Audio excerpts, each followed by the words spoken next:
नमस्ते बच्चों, सुप्रभात। आज की हिंदी की कक्षा में हम व्याकरण का एक बहुत ही रोचक विषय पढ़ेंगे। ये विषय है हमारा लिंग। लिंग शब्द तो आपने पहले भी सुना है और किया भी है। जो लिंग हमने पहले किए थे बच्चों, वो थे जीवित वस्तुओं के, जैसे कि लिविंग बींग्स जिन्हें बोलते हैं, जो कि जिंदा चीज़ें हैं। ठीक है, तो लिंग का अर्थ तो पहले ही आपको मैंने समझाया था। लिंग होता है ऐसे शब्द या ऐसी वस्तु या ऐसा संज्ञा शब्द जिससे हमें उसके स्त्री या पुरुष होने का पता चलता है। जिन संज्ञा शब्दों से हमें उनके पुरुष होने का पता चलता है वो क्या होते हैं? पुल्लिंग कहलाते हैं। और जिन संज्ञा शब्दों से हमें उनके स्त्री होने का पता चलता है, स्त्री रूप का पता चलता है, मतलब फीमेल जेंडर का पता चलता है, उन्हें हम स्त्रीलिंग कहते हैं। तो ये तो हमने पहले ही जाना था। लेकिन बच्चों, आज हम जो पढ़ेंगे लिंग के बारे में वो है एक निर्जीव वस्तुओं के बारे में। अब निर्जीव वस्तु कौन से होते हैं? Non living objects. तो पहले हमने पढ़ा था जीवित वस्तुओं के बारे में, जैसे कि लड़का। लड़का जो होता है वो है एक पुल्लिंग, और लड़की हो गया स्त्रीलिंग, क्योंकि लड़के से हमें पुरुष जाति का पता चल रहा है और लड़की से हमें स्त्री जाति का। ठीक है बच्चों, वैसे ही राजा का पुल्लिंग और रानी हो गई हमारी स्त्रीलिंग। लेकिन आज जब मैं कुछ शब्द बता रही हूँ, इनका हमें लिंग पहचाना है।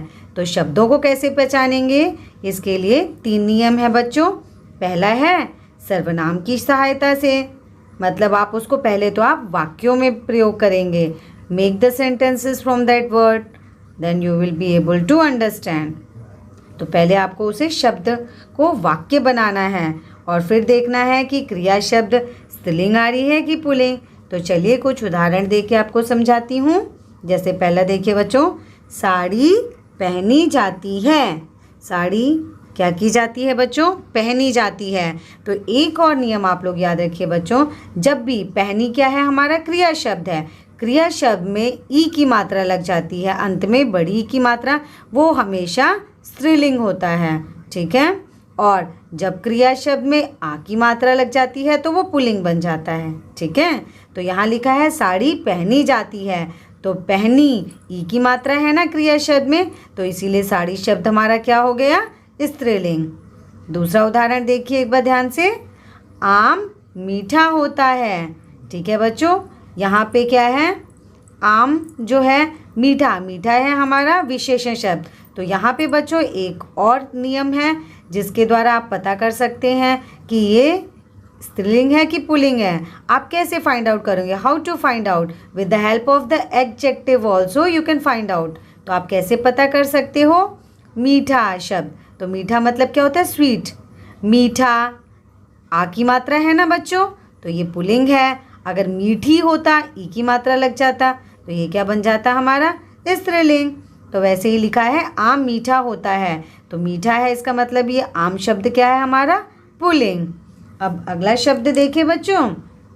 अगला शब्द है हमारा लीची मीठी होती है। तो यहाँ पे क्या है? लीची की विशेषता, विशेषण शब्द है ना, उसके साथ में मीठी, तो ई की मात्रा है। तो आपको ध्यान रखना है कि ये कौन सा शब्द हुआ? ठीक है, विशेषण जो है उसमें ई की मात्रा लगी है, इसीलिए हो गया स्त्रीलिंग। तो लीची हो गया हमारा स्त्रीलिंग। अगला शब्द देखिए बच्चों, गिलास टूटा है। तो गिलास है हमारा संज्ञा शब्द। बच्चों एक चीज़ और आपको ध्यान रखनी है, हमेशा संज्ञा शब्द जो होते हैं, जितने शब्द होते हैं नाम वाले शब्द, ठीक है, उन्हीं का हम लिंग बताते हैं। ठीक है बच्चों, तो लिंग के लिए हमें उसकी क्रिया को देखना होता है, विशेषण को देखना होता है, या फिर सर्वनाम को देखना होता है। तीनों तरीके से हम पता कर सकते हैं। जैसा कि गिलास टूटा है, तो गिलास हो गया संज्ञा।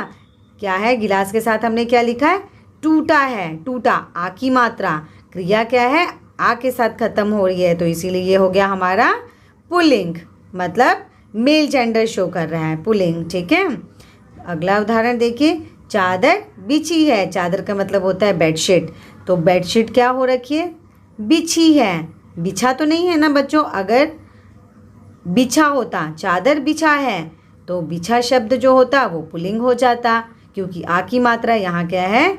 ई की मात्रा है, तो इसीलिए ये क्रिया जो है ये स्त्रीलिंग है। तो चादर शब्द हो गया हमारा स्त्रीलिंग, मतलब फेमिनिन। अब अगला देखिए, यह मेरी कुर्सी है। ठीक है बच्चों, तो यहाँ पे कुर्सी शब्द संज्ञा है। अभी कैसे पता चलेगा कि कुर्सी क्या है, पुल्लिंग है कि स्त्रीलिंग है? इसके साथ में क्या शब्द जोड़ा है?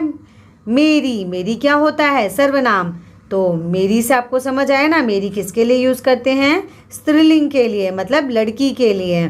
तो मेरी शब्द हो गया स्त्रीलिंग सर्वनाम। तो कुर्सी शब्द हमारा क्या बन गया बच्चों? स्त्रीलिंग। अब देखिए, पहाड़ ऊंचा है। पहाड़ शब्द हमारा संज्ञा है। अब संज्ञा शब्द को हमें पहचानना है, उसके साथ कौन सी विशेषता लगाई है? ऊंचा है। तो आ की मात्रा है ना बच्चों, तो ये हो गया हमारा पुल्लिंग। अगर ऊंची शब्द होता तो स्त्रीलिंग बन जाता। समझ आया? अगला शब्द देखिए, खिड़की छोटी है। ठीक है, तो खिड़की की विशेषता कौन बता रहा है? छोटी। तो ये विशेषण शब्द है। अभी खिड़की के साथ हमने क्या लगाया है? छोटी। छोटी में ई की मात्रा है, तो इसीलिए ये हो गया हमारा स्त्रीलिंग शब्द। अगला है हमारा पंखा तेज चलता है। ठीक है बच्चों, तो पंखा शब्द हो गया संज्ञा और इसकी विशेषता है तेज चलता। क्रिया क्या है? चलता। तो आ की मात्रा है, इसलिए ये हो गया हमारा पुल्लिंग। अगला शब्द देखिए, यह मेरी घड़ी है। घड़ी शब्द हो गया हमारा संज्ञा। अभी संज्ञा जो है बच्चों, उससे पहले एक सर्वनाम शब्द यूज़ हुआ है। वो क्या लिखा है? मेरी। घड़ी के लिए हम हमेशा मेरी बोलते हैं। मेरा घड़ी गलत है, मेरी घड़ी। तो मेरी शब्द क्या हो गया? स्त्रीलिंग, क्योंकि बड़ी की मात्रा है। तो बच्चों समझ आया कि किस तरह से आप शब्दों को पहचान सकते हैं कि वो स्त्रीलिंग है कि पुल्लिंग है। ठीक है बच्चों।